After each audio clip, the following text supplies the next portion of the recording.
madaxweyne xasan sheekh maxamuud taariikhda xusi doonta isaga iyo intuu magacaabayba Soomaaliya waxay dib u noqotay 12 sano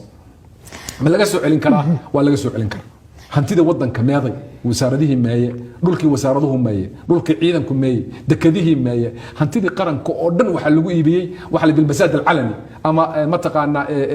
auction furan ummadda Soomaaliyeed inta dhimatay inta nool hantida waxbay ku lahaayeen madaxweynuhu waa inuu kala yaqaanaa lacagta isagu uu leeyahay iyo lacagta dawladdu leedahay haddaan ninka madaxda kala aqoon lacagta shakhsiga isagu uu leeyahay ama mushaar ha u qaato ama business ka timaado iyo midda miisaaniyada dawladda ah waa musiibada Soomaaliya haysato oo dhan inay labada isku milmaan waxa kamid ah awoodaha dawladda in la kala saaro oo baarlamaanka iyo garsoorka iyo executive madaxweynuhu hogaaminaya inay kala baxaan waxa la yiraahdaa carabtu waxay tiraahdaa kama takuununa walla calaykum sidaad noqotaan baa madaxda la idinku dooraya hadii dadku xun yahay in Allah la yughayyiru ma biqawmin hatta yughayyiru ma bi anfusihim hadii dadku xumaadaan madaxdu waa xumaanaysa hadii dadku fiicnaadaan madaxdu waa fiicnaanaysa Soomaaliya waxa ragaadiyay waxa weeye madax aan kala aqoon jeebkooda iyo hantida dawladda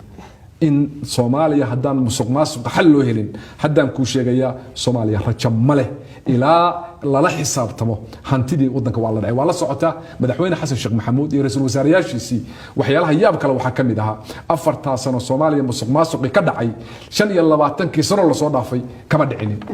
hantida wadanka meeday wasaaradihii meeye dhulkii wasaaraduhu meeye dhulkii ciidanku meeye dekadihii meeye hantidii qaranka oo dhan waxa lagu iibiyay waxa la bilbasaad alcalani ama mataqaana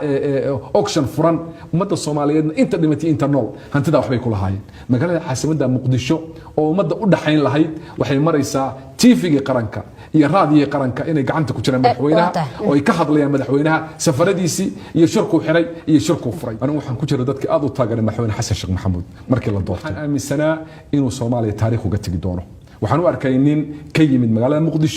Muqdisho waxay noqotay meeshii Soomaaliya ka duntay waxay noqotay meeshii Soomaaliya ay ka soo noolaan laadahay marka inuu hanka la yimaado ah wallahi Soomaaliya legacy nin uga taga bay u baahan tahay isbedel khayr qaba loo arkayay waa ka xumahay madaxweynuhu inuu xilka ku fashilmay wax badan baa lagu xasuusan doonaa ummadda Soomaaliyeed musuqmaasuqa baahsan dalka ka dhacay hantidii qaranka oo la qaatay mandate-ka dawladda oo lagu fashilmay Soomaaliya oo dhan Muqdisho ku filan Soomaaliya oo dhan labada jubba ku filan Soomaaliya oo dhan bari baa ku filan Soomaaliya oo dhan waqooyi baa ku filan ummadaas dhulka Ilaahay siiyay qaniga ah waxaan qabaa inaan ka faa'iideysano inaynu walaalnimadeena soo celino inaynu doorno madax munaasab oo Soomaaliya waxa la yiraahdaa carabtu waxay tiraahdaa kama takuununa walla calaykum sidaad noqotaan baa madaxda la idinku dooraya hadii dadku xun yahay in Allah la yughayyiru ma biqawmin hatta yughayyiru ma bi anfusihim hadii dadku xumaadaan madaxdu waa xumaanaysa hadday dadku fiicnaadaan madaxdu waa fiicnaanaysa ummadda Soomaaliyeed oo walaalaha ah waa wiliye walaalkii waa wiliye inaadeerkii waa wiliye seedigi waa wiliye sodogi waa gabariyay mataqaana walaalkeed waa gabariyay seedigeed ummadaasi si sahlan bay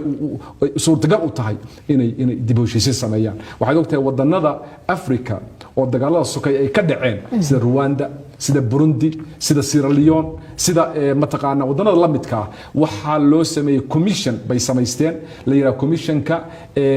mataqaana dib u heshiisiinta qofkii wax geystana waa ka marxaati kacay qofkii loo geystana waa uu cafiyay hantidii baa la soo ceshay tii wadanka la soo ceshay waxaan qabaa Soomaaliya waxay xaq u leedahay ummadda Soomaaliyeed in dib u heshiisiin sax loo sameeyo culimadu ay ka qayb galaan beesha mataqaana bulshada rayidka ay ka qayb galaan dumarku ay ka qayb galaan dhalinyaradu ay ka qayb galaan ummadda Soomaaliyeed ninka madaxda baa laga rabaa inuu u horseedo inay ummaddu heshiiso ay isu timaado isaguna gurigiisa iyo shaqada uu ka bilaabo taariikhda Soomaaliya bay taariikh fiican bay soo martay Soomaaliya wadan qaaliya weeye wadan adduunku danaynaya weeye wadan khayraad la weeye wadan dadkiisu isku mid yihiin isku diin weeye isku madhab weeye isku aqeedo weeye isku midab weeye isku dhaqan weeye waxaan qabaa hadii la helo madax han leh Soomaaliya in xal laga gaari karo beesha caalamka oo noo aragtay dawladda fashilantayna aan dib uga soo noqon karno Soomaaliya waxa haysta leadership crisis ama waxa la hoggaan xumada waxa la yiraahdo haysata hadii taa laga baxo xal baa la keeni karaa Soomaaliya baa xalin karta beesha caalamku Soomaaliya farxiyo xal uma keeni karto ummadda Soomaaliyeed inay isfahamto wada fariisato aan wada hadal aan heshiino Ilaahay mas'uulisiin waana ka xun waxaan arkay maantay Soomaaliya inay u baahan tahay in laga qayb qaato soo celintii sumcaddii iyo sharaftii iyo taariikhda ummadda Soomaaliyeed waxa laga yaabaa dad dhalinyaro aad ka mid tahay inaan soo gaarin Soomaaliya siday ahayd waxaan miisaal kugu siin karaa anigu meesha u horeysay oo markaan Soomaaliya aan ka tagay ka shaqeeyay waxay Imaaraadka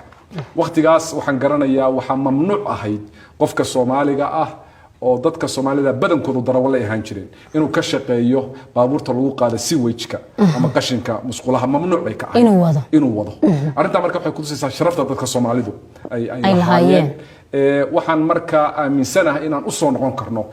sharaftaas madaxweyne xasan sheekh maxamuud taariikhda xusi doonta isaga iyo intuu magacaabayba Soomaaliya waxay dib u noqotay 12 sano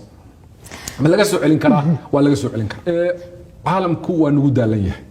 waxa muuqata dan fara badan baa Soomaaliya laga lahaa dantaasi waxay inaguna dan leenahay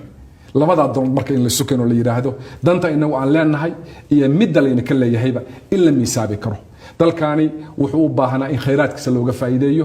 wuxuu u baahnaa in xeebtiisa looga faa'iideeyo wuxuu u baahnaa in hantidiisa ku dhex jira looga faa'iideeyo iyadoo la marayo habka nidaamka dalka constitutionkiisa iyo sharciyadiisu ay qabaan waxaan is leeyahay waxaynu ku soconaa inaan taariikhda ka baxno aniga walwalkaasi waa qabaa waxaad ogtahay dhalinyarada dalka wadanka waa ka baxayaan badahay ku dhamaanayaan wiilal iyo gabdhaba iyagoo wadanka u arka inuusan wax rajaa lahayn inaysan tala ku lahayn inaysan tacliin ka helaynin inaysan amni ka helaynin bal kuwii tacliinta soo bartay xataa inaan shaqo aan loo ogolin oo wadanka shaqo aysan ka helaynin khayraadkiisa aysan ka faa'iideysan karinin waxaan is leeyahay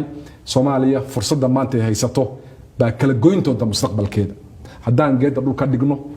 haddaan ummadda rajo gelino hadday musharaxiintu madaxweynaha iyo ra'iisul wasaaruhu ku jiraan la isu yimaado haddii la wada hadlo haddii doorashada lagu heshiiyo Soomaaliya rajo yeelanaysa haddii kale waxaan ku sheegay Soomaaliya rajadeedu waa sii xumaanaysaa beesha caalamkana waa ka guuraysaa ka bacdina waxay noqon doontaa dhulkaan faraheena inaan ka baxo anigu runtii rajo badan baan qabaa marka loo fiirsho waxa muuqda oo muujinaya rajo xumo qofka muslimka waxa la yiraahdaa dabeecad ahaan mutafaa'il weey yani waa qof rajo ku nool ah islaam baan nahay ilaahay baan rumaysanahay ummadda islaam weeye waxaan qabaa inaan dib ugu noqono taariikhda waxaan ummadda kula talinayaa inay ilaahay ka baqaan madaxda dhaqanka waxaan kula talinayaa inay Soomaaliya u heeliyaan madaxda maanta dalka joogta waxaan kula talinayaa inay geedda dhulka dhigaan in la isu yimaado in la wada hadlo in Soomaaliya loo daneeyo inay soo baxaan wax la isla waafaqsan yahay ummadda Soomaaliyeedna taariikhda u gala inagana taariikh noo gala qofkii hela iyo qofkii waayana uu ku qanaco inuu nabad helay inuu xukun fiican helay in dalkiisa nabad u yahay in ummadda Soomaaliyeed heshiisay inuu meesha doono uu mari karo waxaan rajaynayaa inay inta dalka u hartay nabad u horseedaan